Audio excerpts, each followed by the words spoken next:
Thank you, Kathy, and thanks, Elizabeth, for having me. Thank you, Lewis, for getting me all wired up here.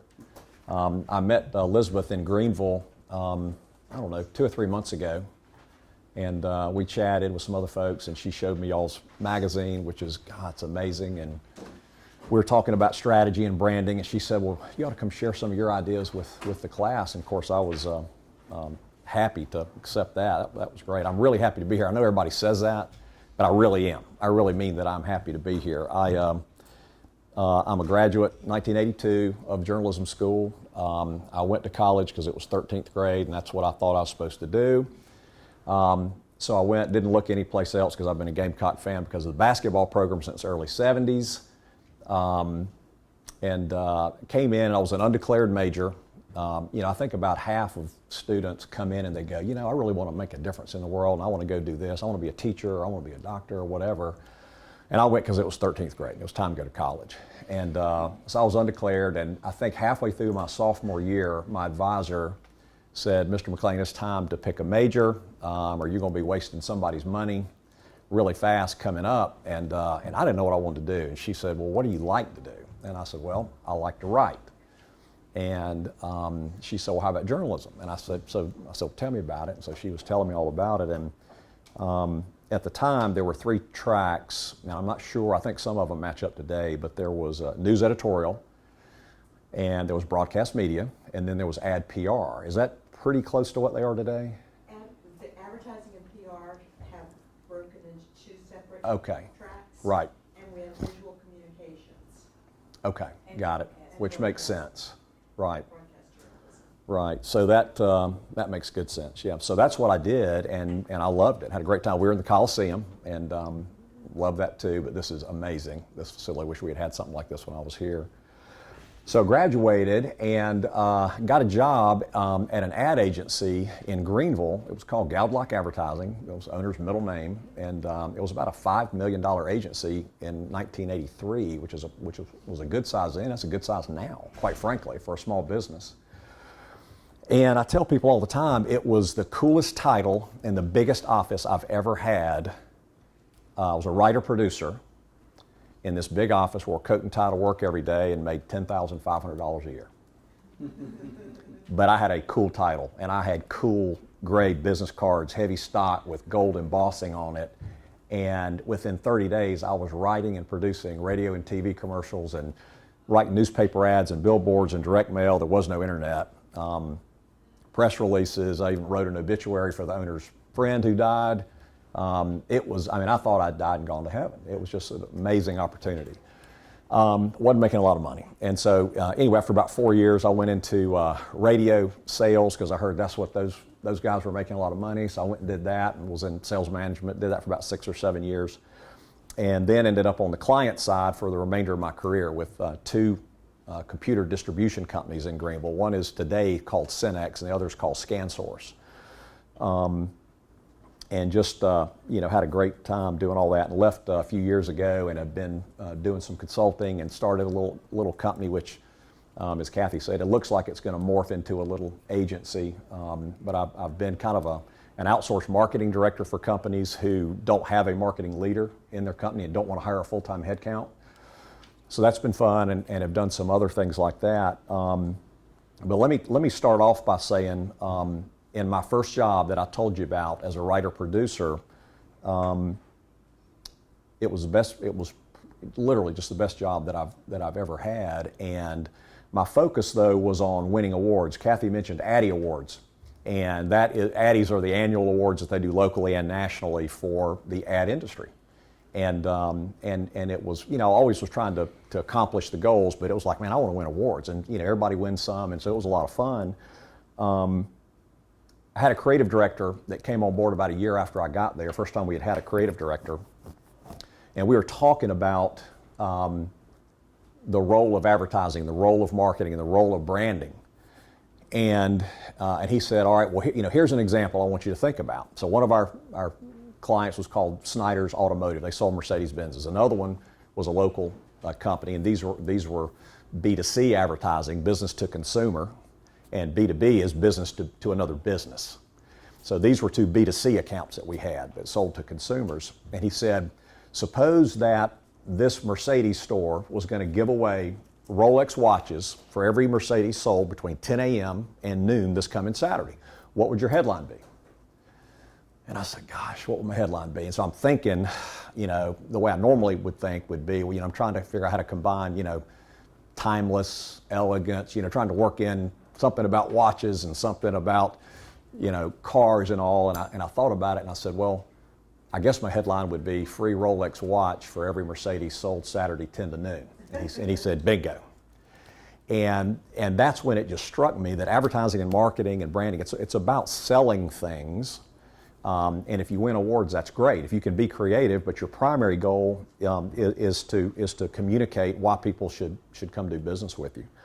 And so my creative director was just really, really smart, and he talked a lot about this thing called branding and brand promise.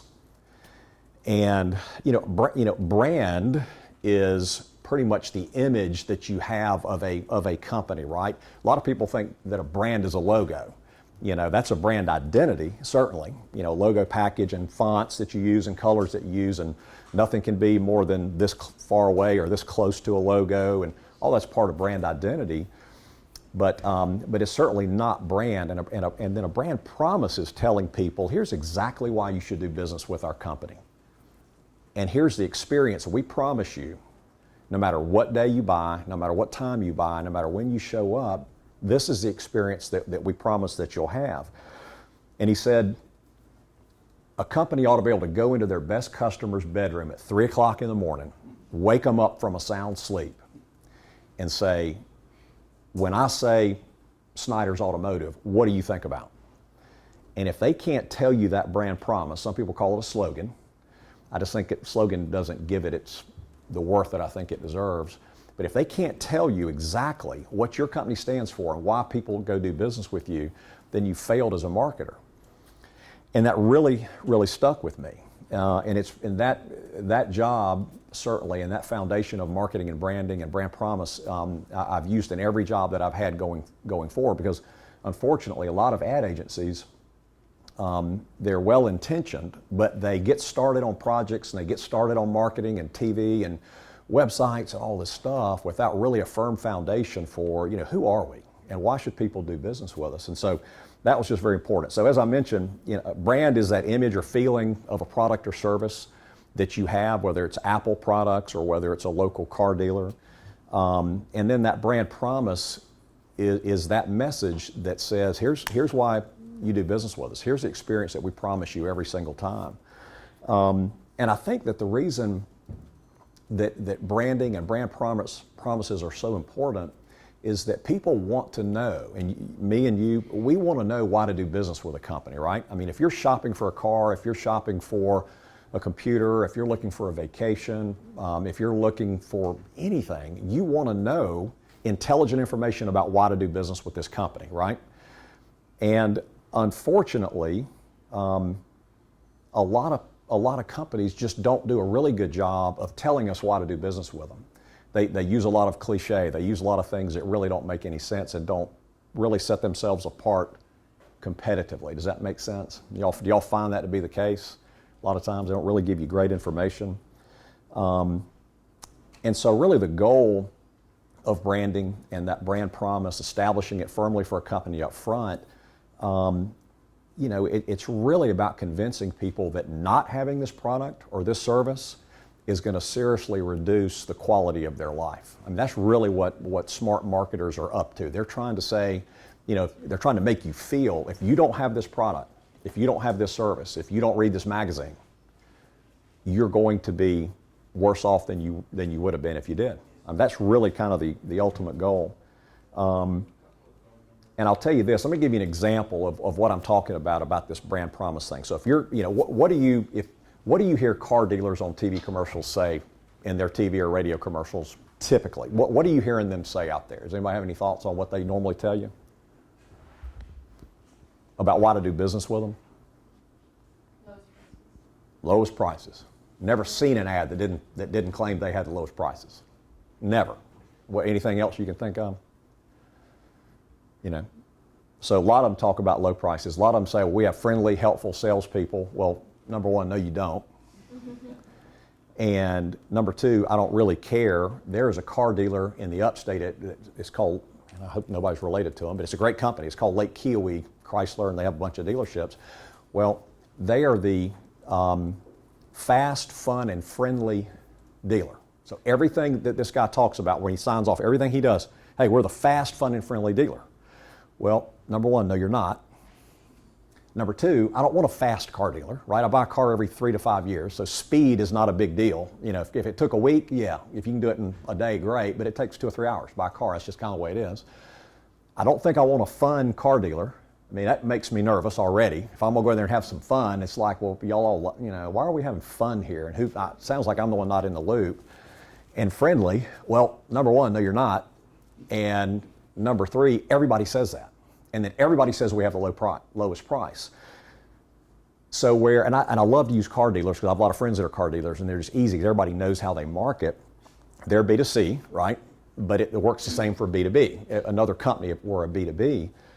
And what they don't do, what car dealers don't do, is what I like to call, tell me what to buy from you Monday morning when the sale's over, right? So they're running this, you know, Thanksgiving blitz, this, you know, Labor Day's not a good example because Labor Day's on Monday, but you get the point. Things are timed out. You know, hey, we've got this lowest trade-in of the, you know, of the year. You know, or we're going to sell these cars we're going to take $5,000 off these cars. Come in by Sunday, right? Well, tell me why to buy from you Monday morning. Nobody does it. Start watching. I mean, I'm just weird like this, and I'm just a junkie for ads and billboards and anything I see. It's just I can't not do it. But start listening and looking and at different things and see if you can find companies that give you a brand promise that says this is the experience you can promise, that we promise that you'll have every time. When you're ready, the one constant in every sales scenario is timing. It's about when I'm ready to buy, right? I might buy a car Monday morning. I didn't need a car. My car was fine Sunday. It broke Monday morning, so now I need a car. But start looking for companies that tell you why, and I'm using this kind of cliche, but to tell you why to buy Monday morning on your terms. That's more than, hey, we got the lowest prices, which number one, no, you don't. And number two, everybody says it, right? And so you can take that kind of scenario and apply it to any industry, and that's kind of what most advertisers do. When I started in the industry, it was kind of at the end of the glory age of advertising, the Mad Men kind of thing. I mean, ad agencies were, you know, Madison Avenue, and it was really cool to be in the industry. But they all talked about branding and brand promises in a way that it was almost the first thing that they did for every single client, is they would investigate competitively, what are these competitors doing, and where is there an opportunity for us to stand out and offer something of high value that's very important that everybody else is not doing, and then wrap your marketing around it, and then sum it up with a brand promise that says, here's what we promise you every single time. It used to be a given. Even locally, people did it a lot, and now it's hard to find it. It could be local companies, it could be national computer companies worth billions of dollars, and you'll watch their ad, and they're talking about this, and they have not told you really one reason to do business with them versus anybody else. They're just talking about features of their product. So I kind of, over the years, I came up with this thing called a bump in the road with 2 M's, okay? And that successful companies need to create a brand promise and a brand that creates a bump in the road for their prospects. So it's BUMMP. And so we'll talk about some of the companies that are doing it right. We talk about car dealers who don't typically do it right. But that bump in the road talks about companies creating a brand promise. It's talking to their prospects, a brand promise that's believable, that's unique, meaning it's not about we have the lowest prices, because everybody's going to say that, right? It's meaningful, meaning it has value. It has value to your prospects. It's memorable. Memorable helps. And it's a promise, either a literal promise. One of our clients when I started off was the largest savings loan in the Carolinas, and our brand promise was, we make banking simple. It was at a time of deregulation. Banking was very confusing. So our brand promise, which was a promise, is we make banking simple. And so sometimes the promise is implied, and sometimes, and I'll tell you what companies like Coke and McDonald's do, who really don't have a discernible advantage. But essentially, it's about those things: believable, unique, meaningful, memorable, and a promise. And if you can do that, and you have a good product, and you're consistent in how you position it, it can make a huge difference in how companies market and how they're successful. And it actually can reduce advertising budgets, because once you start to become known with your audience for certain things, they get it. And they don't have to see a sale that runs through Sunday. It's fine to do that, but they don't have to see it. They start to understand who you are and what you stand for and how you add value. And then timing is that one consistent element in every sales scenario. So they start to learn, hey, when the timing's right, that's the company I go to. So car dealers don't really do it right, typically. And I wrote down some of these companies who do it right, but the challenge is, I don't know that, maybe Elizabeth and Kathy and Lewis might know some of these, but I don't know that y'all will, because the companies just don't do it very well anymore. But let me throw a few of these out. One or two of these you might know. So tell me who the company is. Tell me if you know the company. Shave time, shave money. Anybody ever heard of that? This is their brand promise: shave time, shave money. It's the Dollar Shave Club. So that's kind of a new one, right? And their promise is, so what's the promise? And you can put it up against that bump test. Every company doesn't always get all 5, but that's the goal. So their thing is shave time, shave money. Their big deal is, razors are ridiculously expensive. It's just absurd. It's one of the things you just hate to go buy, because it shouldn't cost that much. So that's what they do. So is it believable? Right, yes. Is it unique? Yeah. Shave time, shave money, is it memorable? Yeah. Is it meaningful? Does it have any value to you as a person who needs razor blades? Yeah. Is it a promise? Meets all 5. It's beautiful. You ought to go watch their founder's video. It came out about 2 years ago. If you go to YouTube and just Google Dollar Shave Club funny video, you'll see it. It's hilarious about how they launched this company.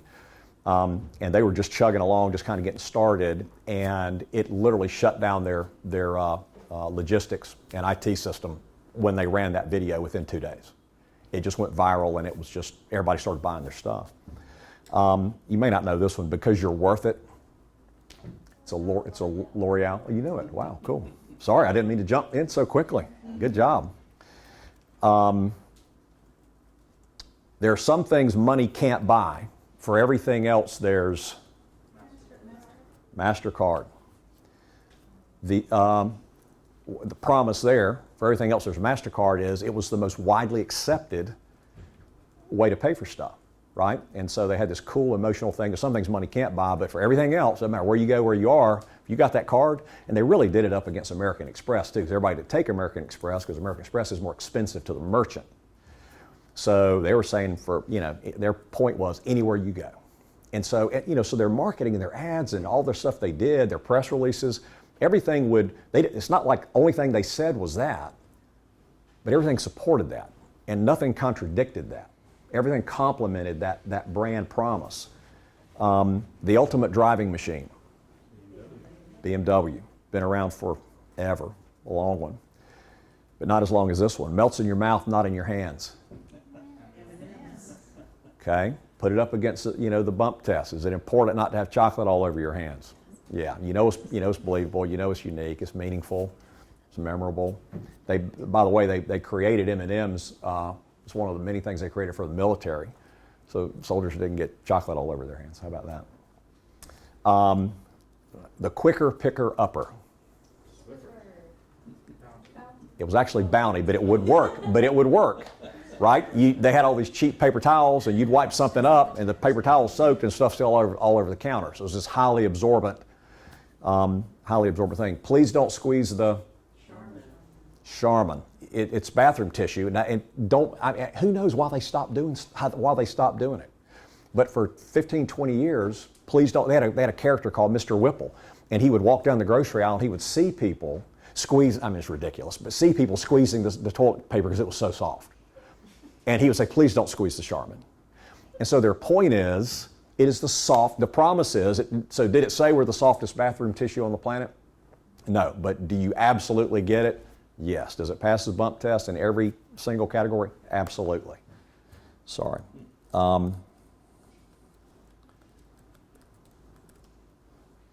I'll give you a few more here. So here's an interesting one. Diamonds are forever.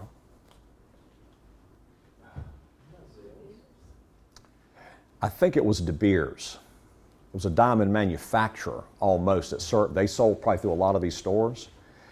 And so you look at the bump test on this, a diamond is forever. Yeah, it is a promise, but the point it was really trying to make is a diamond, just like your relationship, is forever, right? And so that was the point they were trying to make. And also they didn't want people selling diamonds because it destroyed their retail sales. Bet you can't eat just one. Lay's potato chips. Passes the test. The promise is implied. What's the promise on that? Bet you can't eat just one. Tastes amazing. Tastes amazing, right? I mean, this was good stuff. This is funny. Tastes so good, cats ask for it by name. Meow mix. And so what's the only word a cat can say? Right. So I mean, that's just so cool. Isn't that cool? And here's one I'm sure you know. Can you hear me now? Good. Verizon. Can you hear me now? So that's when they had a competitive advantage. They had a network that was discernibly better than everybody else's. It is, I mean, fractionally better now, but not worth advertising. You know, the guy who used to say that has gone to work for Sprint. And it's kind of interesting. Huh? Think about that marketing, that they got the guy from Verizon to put in Sprint. I think it's brilliant. I thought it was brilliant. I know. Well, if you notice, I'm sure there are 5 pages of legal documents about him leaving and doing what he could do, but they can't tell him how to cut his hair. They can't tell him to wear those black glasses. They can't say he can't wear. I'm sure. I'm just making this up. They probably can't tell him not to wear these glasses. And so I'm sure they had a lot of lawyers looking at this TV script, but he's out there now going, he's switched, and so that's what he's saying, and he's saying he's saying there's not really a difference, and so you can hear me now on anything is what he's saying. Yeah. So is there no such thing as a non-compete in the advertising world? There is, and my guess is that there was a substantial one for him, just like guys like Jared on Subway, and he didn't have to worry about that anymore. And a lot of other people like that. He probably had a time non-compete. He probably had you can't work for a competitor for 2 years. And then he probably had some other things in there that would, in other words, he probably couldn't wear that same outfit, even take Verizon off. He probably couldn't look like the Verizon guy and go, hey, I've switched to Sprint. So, but he's still him. And so I'm sure there are a lot of legal things in there, would be my guess. So here's a couple more, and then we'll talk about just briefly, I'll just ask you a couple questions about Intercom. I'm loving it. Okay, McDonald's. So does McDonald's have a discernible competitive advantage? Could anybody think of one? I'm not sure about this French fry thing, but overall, is McDonald's hamburger better than anybody else's? It's really probably not. It's probably worse than anybody's. So what they do, since they don't really have a competitive advantage, right? They don't have a MasterCard. Our card is accepted in more places than anywhere else. Their goal is to create, instead of this competitive thing based on a legit feature, is they're saying you'll have more fun if you come here. So something like I'm loving it is, it pretty much passes the test, but the promise is you're going to have an amazing time when you come here. There's no other reason to come. And how about this? Have a blank and a smile. Have a Coke and a smile. Same thing with Coke. It's sugar water, right? I mean, you literally could quit doing a magazine and start working on sugar water as your project, and you could have a product that'd be every bit as good as Coke. But Coke says, if you drink Coke, you'll be happy. So their campaign that time, they have some amazing campaigns, was have a Coke and a smile. So they have a goal, they have an agenda. It sounds kind of harmless, but their goal is to make you think, hey, I'm gonna get that Coke, it's just gonna put me in a better mood. Why would I pick up an RC when I can have a Coke and a smile? And so it's just really interesting how it works. So let me ask you this, what's more important? To have a super brand in a category, or a superior product against your competitors? What do you think's more important to a company? Does anybody think product is, just hands down, you have a better product? Everybody think brand? In America, you have to have a better brand. Huh? In America, you have to have a better brand. I agree. So let me ask you this. You leave here and you get hired by Starbucks, just as an example. And they've got a couple of executive positions they need to fill. And they say, one of the positions is, you get hired by a Starbucks competitor, a new startup, and they're going to compete against Starbucks. And they go, all right, we got 2 positions to fill. One position, I need this executive to go out and find a better coffee than Starbucks. I need you to find it. We're going to sell it. And the other executive, I need you to create a better perception than Starbucks for our store. Which job do you take? Which one's easier? Huh? How hard would it be to find a better coffee than Starbucks?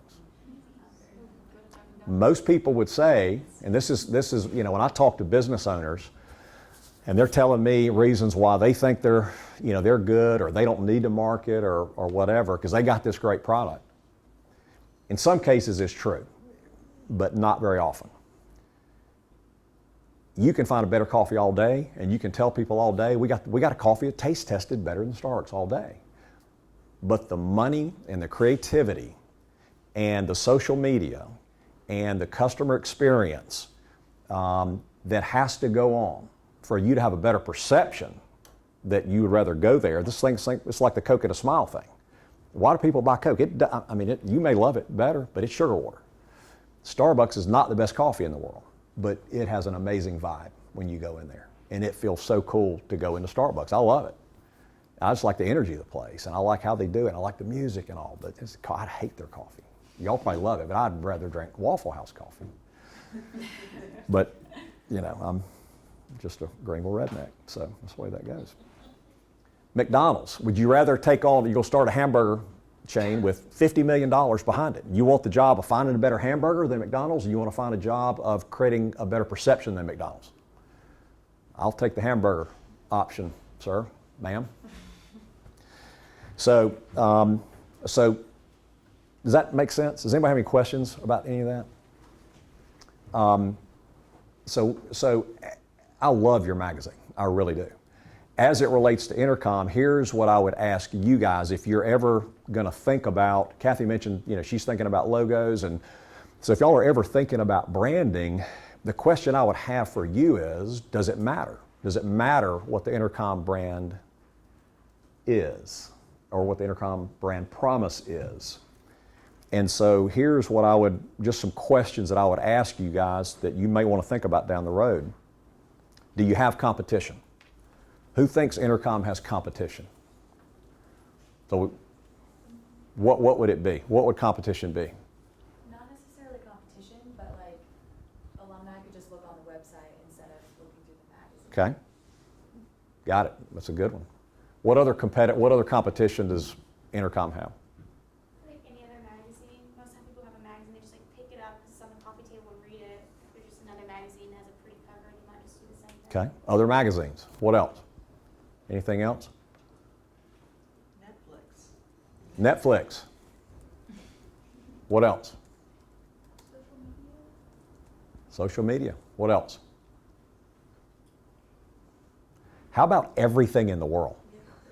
How about everything in the world is competing for 30 minutes with Intercom? Everything. Definitely magazines. Definitely social media. Definitely television. But everything. I mean, think about that. It's kind of weird. And that's not the case with every product. Your product takes time. So you got a lot of, I suggest you have a lot of competition. And in a world where people, gosh, I'm so bad about this. I just have ultimate ADHD. In a world where everything is in 2-minute videos and sound bites and quick this, Snapchat, Twitter, everything, if you've noticed, is how short can I get stuff? Because our attention span right now, and y'all need to fight this, I think, and because I know I have to fight it. Y'all have grown up in this world. Our attention span is about that long, and your magazine takes longer than that to read, right? So everything is. So the other questions that I would suggest, if I'm gonna pick up that magazine or any magazine, here's subconsciously what I ask myself if I'm gonna pick up a magazine or if I'm gonna look at one. why are you publishing this magazine? This is what I want to know. So I see your magazine, or I see any magazine. Why are you publishing this magazine? What is it? Who is it for? Why should I give up 15 to 30 minutes of my life to read your magazine versus doing something else? How will my life be better because I read Intercom? How will not reading Intercom reduce the quality of my life? Why should I contribute to the journalism school? Why should I support the journalism school? And one thing I would suggest that y'all might want to think about is, here's why your contributions, somewhere in that inside, here's why your contributions matter. We'd love to have you contribute to the journalism school. Here's why it matters. Just tell them. Be up front. They know it anyway. So as you're thinking about that, I'll leave you with just two thoughts. Well, another one I'll say is almost think about Intercom just for a minute as a superhero, you know, and ask yourself this: what injustice are we fighting? And I use the word injustice very broadly because you're not really fighting it, but think about it that way. What injustice are we fighting? You know, what are we trying to change in this world? What are we trying to get accomplished? And then the last thing I would say is, you know, imagine that you're charged with creating more market share for Intercom, more response from Intercom, more readership, more demand for all that, right? And so they say, all right, we're going to fill up Williams-Brice Stadium, and with 81,000 ideal prospects for Intercom. Ideal. These are the perfect people to read the magazine, right? And we want you to come out, and you've got 5 seconds to tell people why, the answers to all those questions, basically, why to read this magazine. And oh, by the way, we're having somebody come out with the new fall lineup of all the TV shows. And there's a real hotshot magazine in the university, and there's a real amazing magazine at Clemson. And Apple's got a new iPhone that's coming out, and your children have 3 soccer games a week next week for the rest of your life.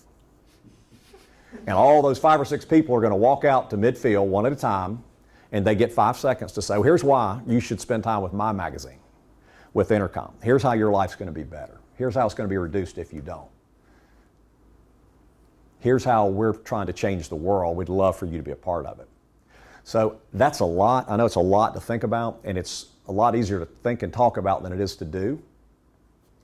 But this is where smart ad agencies spend a lot of time early looking at competition, looking at value propositions, looking at competitive advantages and disadvantages, knowing their target audience very well and who they are and what is of value, that one of those M's in bump, what's meaningful, and either carving a niche that exists today, that is inherent in that magazine today, that is so amazing, and that's going to be our message. Or in the case of McDonald's and Coke, we're going to create one. We can't say we have the best product. We can't say we have the lowest prices. We can't say our Coke tastes the best.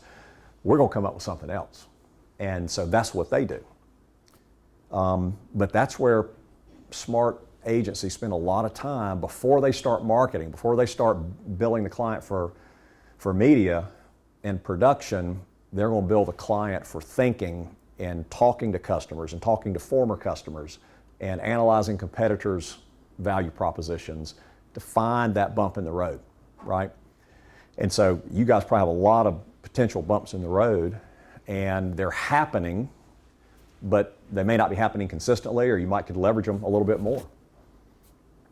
So any questions? That's all I wanted to leave you with, was just to think about how some of that might apply to what y'all are doing, and how you could answer some of those questions for, to keep readers longer, to get new readers, to get it passed down to other people, to get more donations, because ultimately I know, tell people more about what's going on at the university. You have a lot of goals with the publication, and if you answer some of those questions, maybe you can find a way to get even more people doing all those things. So, any questions?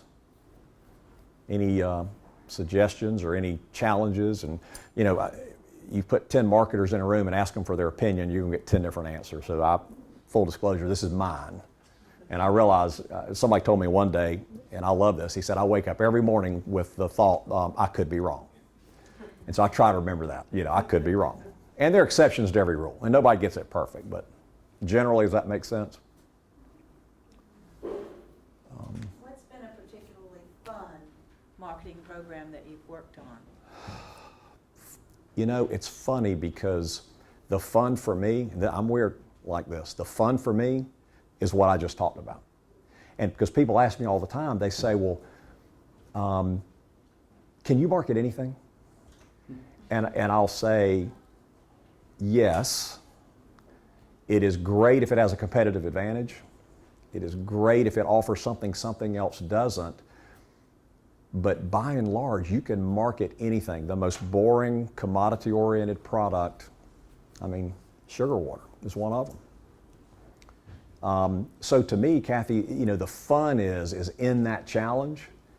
And so, when I was at the ad agency, we had a handful of B2C clients because they were really business friends of the owner. And that's how he got those accounts, a high-end watch shop and a Mercedes store and a real estate company. But then we had in Dothan, Alabama, we had paper making companies, Wagner Forming Fabrics, I'll never forget it, Geschme Wet Felts, things that make paper. And they were all fun for me because what I loved was trying to figure out how do we change behavior? How do we get attention?